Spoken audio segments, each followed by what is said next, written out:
Здравейте! Днес ще ви представя рецепта от народната медицина за прочистване на черва и най-вече на дебелото черво. Необходими са ленено семе, кисело мляко. Прави се по схема: една седмица 100 грама кисело мляко, една супена лъжица смляно ленено семе.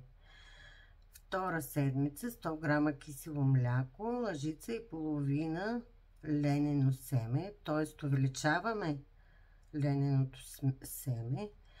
И последна трета седмица 200 грама кисело мляко с една лъжица ленено семе.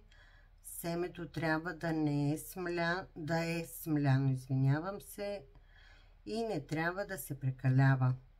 Така го правя. Приема се 15-20 минути преди хранене. Другото важно е да се пие много вода. Една от рецептите, която аз много харесвам и приготвям за мене и за съпруга ми в къщи, е да смесвам 4 лъжици кисело мляко и всеки ден меря лененото семе, като добавям 2 лъжици ленено семе и сутрин на гладно се пие.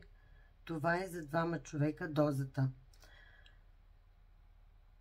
Надявам се рецептите да са ви харесали. Който има изпитани рецепти и опит в използването им, нека да добави коментар към видеото. Благодаря.